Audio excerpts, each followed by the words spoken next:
আসসালামু আলাইকুম।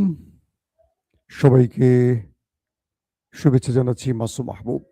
প্রিয় দর্শক দেখছেন ওপেন দ্য ইউটিউব চ্যানেল এবং মাসুম মাহবুব ফেসবুক পেজ। আজকে আপনাদের জন্য বেশ কিছু ব্রেকিং খবর আছে। সাধারণত শুক্রবারের এই সময়টিতে আমি লাইভ করি না। আমি লাইভ একটু পরে করি। জুমার নামাজের পরে। তো আজকে তারপরও একটু আগে এসছি কারণ এই খবরটি একটু দ্রুত আপনাদের দেবার চেষ্টা করতেছি এই আরকি। আমি কমেন্ট পাচ্ছি আপনাদের অনেকের ঈদ মোবারক জানিয়েছেন। চীন থেকে দেখছেন, কাতার থেকে দেখছেন, সিঙ্গাপুর থেকে দেখছেন। অনেকে অনেক প্রশ্ন করছেন। যশোর, বেনাপোল। দর্শক, আমি খুব ১০-১২ মিনিটের মধ্যে ভিডিওটা শেষ করতে চাই। জুমার নামাজে যাবেন সবাই সেজন্য।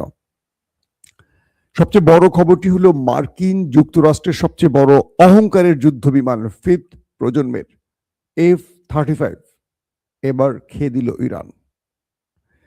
দ্বিতীয় গুরুত্বপূর্ণ খবর, সৌদি আরব এবার ইরানের বিরুদ্ধে হুঙ্কার দিল। আরব রাষ্ট্রগুলো মার্কিন যুক্তরাষ্ট্রের পাশে আছে। কে বললেন? পেন্টাগন।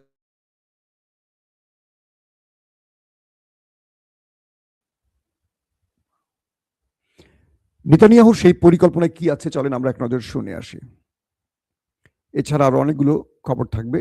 প্রথমে আমি আসি যে খবরটি দিয়ে সেটি বলি। ব্লুমবার্গ একটি শক্তিশালী গণমাধ্যম।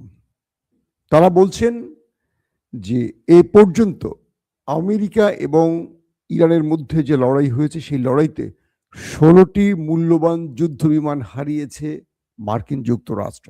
১৬টি। একটা নয়, দুটো নয়, ১৬টি।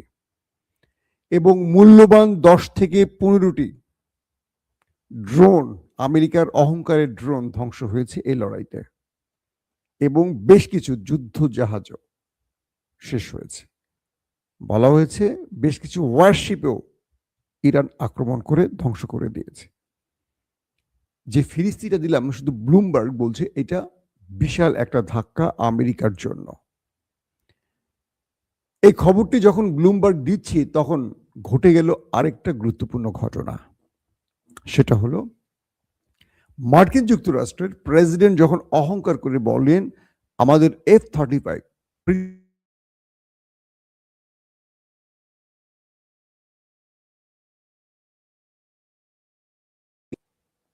প্রবলেম কি ক্যামেরাটার বুঝলাম না।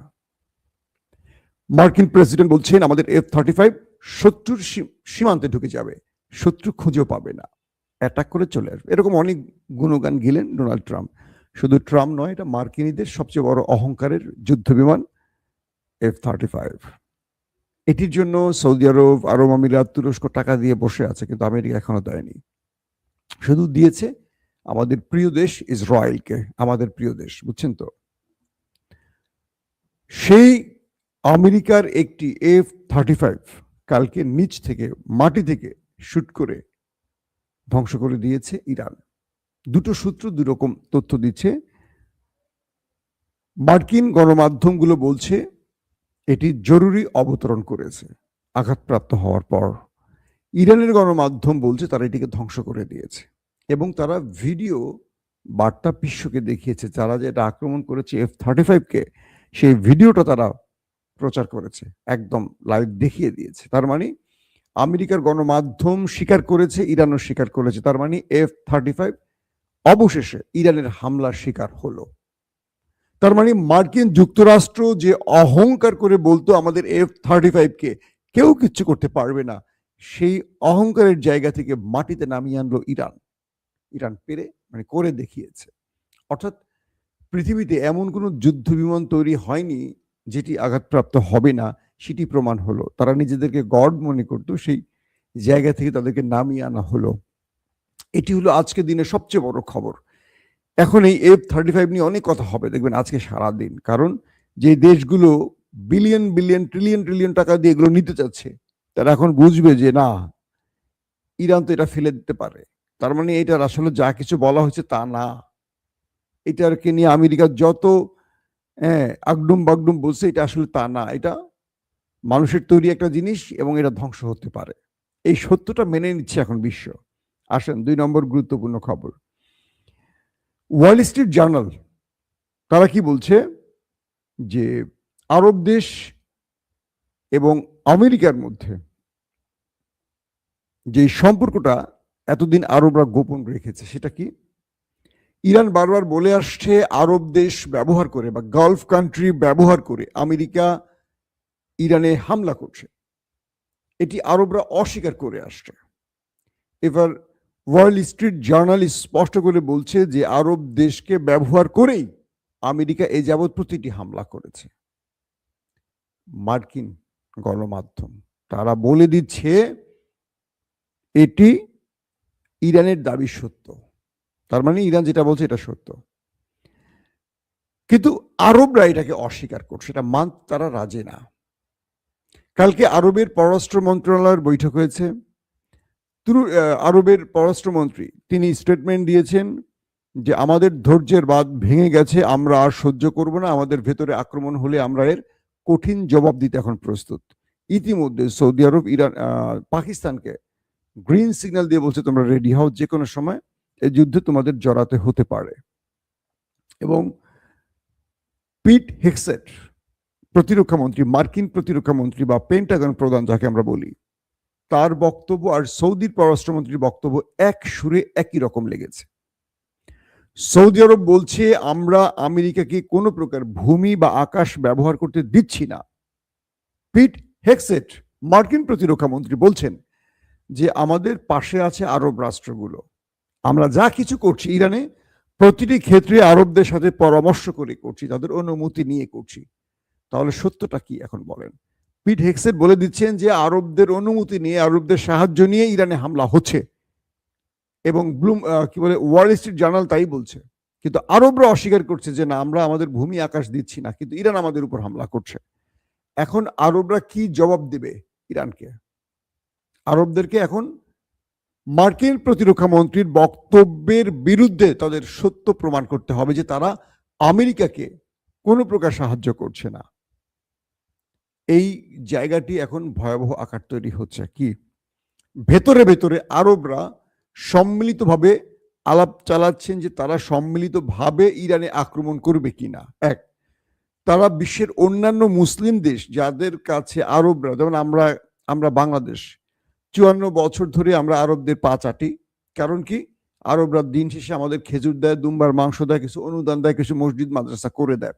আর আমাদের রাজনৈতিক নেতারা, আওয়ামী লীগ, বিএনপি, জাতীয় পার্টি যারা ক্ষমতায় ছিলেন, এই নেতারা এসব দেশ থেকে ভিক্ষা করে আনেন। এই দেশে আনার পর সেই টাকাগুলি আবার তারা সুইস ব্যাংকে জমা করেন, আমাদের ঘাড়ে ঋণের বোঝা রেখে দিয়ে। বোঝেন নাই? রাষ্ট্রীয় কোষাগার থেকে আপনি উপহার দিবেন, আপনি প্রধানমন্ত্রী, আপনি আপনার দলের নেতা কর্মীদের উপহার দিবেন, ভালো কথা, রাষ্ট্রীয় কোষাগার থেকে দেন, ভালো, খুবই উন্নত মানের চিন্তা ভাবনা। আমাদের রাজনৈতিক নেতারা কি করতেন? এইসব ধনী দেশ থেকে ভিক্ষা করে আনতেন, সবাইকে বলতেন যে আমরা গরিব দেশ, আমাদের জনগণ না খেয়ে মরে, আমাদের জনগণকে খাওয়াতে হবে। টাকাগুলো এনে তারা কি করতেন? জনগণের জন্য ধরেন সামান্য কিছু থোক বরাদ্দ ভিক্ষা রেখে বাকিটা তারা নিজেরা ভাগ বাটোয়ার করে বিভিন্ন কি বলবো প্রোগ্রামের নাম দিয়ে আর কি বিভিন্ন উন্নয়ন বাজেট তৈরি করে, ফেক বাজেট তৈরি করে এগুলো আবার সুইস ব্যাংকে বা বেগমপাড়া জমা করে আসছেন আমাদের রাজনৈতিক নেতারা। আর এ কারণে ওই দেশ যখন আমাদের ডাকে, সৌদি আরবদের মতো, মিস্টার ওয়াকার, এই মিস্টার আসিম মনির দ্রুত আয়, যুদ্ধ করতে হবে, টুটুট করে দৌড় মারে। কারণ আসিম মনির আর ওয়াকারদের কিছু হবে না। কেন? তারা তো দেশে বসে থাকবে, পাঠা দিবে সোলজারদের, সেনাদের, টাকাগুলো আসবে। এই সময় আর্মিরা, যুদ্ধটা হলো আর্মিদের জন্য ব্যবসা। পেন্টাগন $2 বিলিয়ন মার্কিন ডলার চেয়েছে যুদ্ধের জন্য। এই যে অস্ত্র বেচা কেনা, আহা, যুদ্ধ মানি হলো অস্ত্র ব্যবসায়ীদের ঈদের দিন, সেনাবাহিনীর ঈদের দিন। যারা যুদ্ধ করে মাঠে তাদের জন্য আবার ঈদ না, তারা তো গুলি খায়, বোম খায়, যা খাওয়ার খায়। যারা নেপথ্যে যুদ্ধের মাস্টার মাইন্ড, তারা এই সময়টা হিউজ টাকা আয় করে। এখন সৌদি আরব ইরানের বিরুদ্ধে হুমকি দিয়েছে, পররাষ্ট্রমন্ত্রী স্টেট হুমকি দিয়েছে যে আমাদের ধৈর্যের বাঁধ ভেঙে গেছে, আর সহ্য করব না, তুমি আমার উপর আক্রমণ করলে এবার আমি প্রতিঘাত করব, সম্মিলিত প্রতিঘাত করব। কে বলছে? সৌদি আরব। তারা অভিযোগ বলছে, তারা বলছে যে আমরা আমাদের ভূমি ব্যবহার করতে দিচ্ছি না। এখন পেন্টাগনের যিনি প্রধান তিনি বলে দিয়েছেন যে আমরা মধ্যপ্রাচ্যকে, গালফ কান্ট্রিকে সাথে নিয়ে ইরানে হামলা করছি। তাহলে এখন কি বলবে সৌদি আরবের পররাষ্ট্রমন্ত্রী? নাকি এখানে ব্ল্যাকমেলিং এর কোনো খেলা চলছে? দর্শক, গেল এই বিষয়টি। তারপরের গুরুত্বপূর্ণ খবরটি হলো যে মার্কিন গণমাধ্যম দি ইকোনমিস্ট একটা চমৎকার পিকচার দিয়েছে। সেখানে দেখা গেছে ডোনাল্ড ট্রাম্পের মাথায় একটা ক্যাপ, চোখ ঢেকে আছে। ইকোনমিস্টের সেই রিপোর্টে আপনারা দেখবেন তারা বলছে ট্রাম্প পাগল হয়ে গেছে, ট্রাম্প আনাড়ি হয়ে গেছে, ট্রাম্প বিক্ষিপ্ত হয়ে গেছে, ট্রাম্প বেসামাল হয়ে পড়েছে। কারণ ইরানে যে মারটা খাচ্ছে বা যে মানে মার্কিন প্রেসিডেন্টের যে পরাজয়টা হচ্ছে নৈতিকভাবে হোক বা যে কোনোভাবেই হোক, এটা ট্রাম্প আর নিতে পারছেন না, যে জন্য তিনি বিক্ষিপ্ত হয়ে পড়েছেন। কখন কি বলছেন তিনি জানেন না, কখন কি করছেন তিনি জানেন না। তিনি ইরানের প্রতি তার রাগ আর সামলাতে পারছেন না। কিরে ছোট্ট ইরান, তোকে আমি মারি, তুই উল্টা আমাকে জবাব দিচ্ছিস, আবার তুই আমার কান মলে দিচ্ছিস, আমাকে ঠ্যাং ভেঙে দিচ্ছিস, হাত ভেঙে দিচ্ছিস, এত বড় তোর সাহস। এটা হলো ইকোনমিস্টের রিপোর্ট। আপনারা দেখবেন ডোনাল্ড ট্রাম্পের মাথায় ক্যাপ দিয়ে, চোখ ঢেকে দিয়ে একটা ব্যঙ্গ ছবি তুলে তারা পোস্ট করেছে এবং এটা রিপোর্ট করেছে যে ডোনাল্ড ট্রাম্প ইরানের ধোলাইতে মোটামুটি পাগল বা এলোমেলো হয়ে গেছেন, তার রাগ তিনি কন্ট্রোল করতে পারছেন না।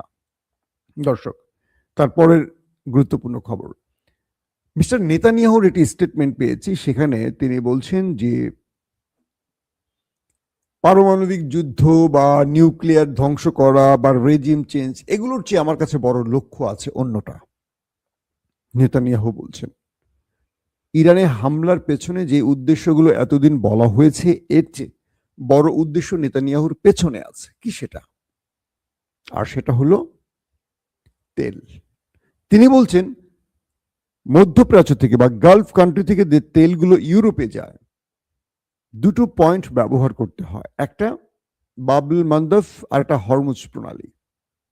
কিন্তু এই দুটো প্রণালী ব্যবহার না করে, সাগর পথ বাদ দিয়ে, এই পথটি বাদ দিয়ে মধ্যপ্রাচ্য চাইলে সৌদি আরব, জর্দানের ভেতর দিয়ে পাইপলাইন দিয়ে সকল তেল ইসরায়েলে পাঠাতে পারে এবং পুরো ইউরোপ এই তেলটা নেবে ইসরায়েল থেকে। ও হো হো হো হো, কি দুর্দান্ত পরিকল্পনা মামার। মামার গেম বুঝতে পারছেন? কি গেম নিয়ে মামা হাজির হয়েছে নেতা কাকু আমাদের। তিনি বলছেন আরব, তোমাদের তেল হরমুজ এবং বাবল মান্দাব দিয়ে না পাঠিয়ে তোমাদের তেল এবার তোমরা ইসরায়েলে কেন্দ্র করো, পাইপলাইন দিয়ে সকল তেল ইসরায়েলে এসে ঢুকবে, ইসরায়েল এখান থেকে এই তেলগুলো ইউরোপের কাছে পাঠাবে। মানে গালফ কান্ট্রি টাকাটা এখন আরামসে খাবে ইসরায়েল। পাশাপাশি সকল ইউরোপ ইসরায়েলের কাছে ধর্ণা দিতে হবে, ইসরায়েলের কাছে কবজি বন্দি করতে হবে। কারণ সকল ইউরোপীয় রাষ্ট্র তেলটা নেবে ওই দেশটির ভেতর থেকে। তার মানে তাদের কবজায় থাকতে হবে, তাদের কাছে নত হয়ে থাকতে হবে। ইসরায়েল যেভাবে চালায় আমেরিকাকে, সেভাবে পুরো ইউরোপকে চালাবে। এই গেমটি, এটি নিয়ে আমি পরে আরেকটা ভিডিও করব। পুরো বাবল মান্দাব বা হরমুজ প্রণালীর বিকল্প কি হতে পারে ম্যাপট্যাপ দিয়ে। আজকে শুক্রবার, আজকে না করি, আজকে কিছু গুরুত্বপূর্ণ খবর দিয়ে শেষ করি। রাতে ব্যাপক অ্যাটাক হয়েছে নেতা কাকুর বাড়িতে এবং ইরান যে বলেছিল যে আমাদের যেখানে হামলা হবে শত্রু সেখানে হামলা করব, সেই হিসেবে তাদের তেল শোধনাগারে বড়সড় হামলার ঘটনা ঘটে গেছে। কাদের? নেতা কাকুর। ভিডিও ফুটেজ দেখা গেছে তাদের কয়েকটি তেল ডিপো, তেলের শোধনাগার জ্বলছে, সারা আকাশ কালো হয়ে গেছে। ইরান কথা রাখছে। মজার বিষয় হলো প্রতিদিন যে কথাগুলো দিচ্ছে প্রত্যেকটা কথা কয়েক ঘন্টার মধ্যে তারা রাখছে, তারা শুধু আওয়াজ দিচ্ছে না। এতদিন ইরানকে মনে হতো তারা আওয়াজ দেয়, কাজ করে কম, বলে বেশি, কিন্তু ইরান এখন যেটা বলছে সেটাই করছে। তারা বলছে আমাদের দেশের প্রধান গ্যাস ক্ষেত্র শেষ, তারা সঙ্গে সঙ্গে কাতার একটা শেষ করে দিয়েছে। তারা বলছে আমাদের তেল শোধনাগারে হিট, খারদ্বীপ, তারা দুবাই এবং সৌদি আরবের তেল শোধনাগারে মারছে এবং তারা আজকে অবশেষে মানে গত রাতে তারা ইসরায়েলের তেল শোধনাগারে হিট করেছে এবং সেটাকে মোটামুটি যা করার করেছে। তার মানে এবার ওরা বুঝবে, এবার নেতা কাকু বুঝবে যে কি ভুলটা আমরা করছি। অর্থাৎ তারা ইরান যেটা বলছে সেটা করে তারা দেখাচ্ছে এবং ম্যাসিভ আকারে আরো কয়েকটা গুরুত্বপূর্ণ স্থানে হিট হয়েছে, সামরিক টার্গেটেও হিট হয়েছে। বলা হচ্ছে গত রাতে ওই দেশটির অনেকেই ওপারে চলে গেছেন, পটল তুলেছেন, এমন খবর আসছে। আমরা হয়তো আজকে দিনের পরবর্তী ভিডিওতে বাকি আপডেটগুলো আপনাদের দিতে পারবো। দর্শক, এখন জুমার নামাজের টাইম হয়ে গেছে, আপনাদের সবাই নামাজে যেতে হবে। আমার জন্য অবশ্যই দোয়া করবেন। আবার মুসলিম বিশ্বের সবার জন্য দোয়া করবেন। যারা আজকে ঈদ উদযাপন করছেন তাদের জন্য ঈদ মোবারক। বাংলাদেশে আগামীকালকে ঈদ, আর বাংলাদেশের দর্শকদের জন্য অগ্রিম ঈদ মোবারক। প্রত্যেকে ভালো থাকবেন। আল্লাহ হাফিজ।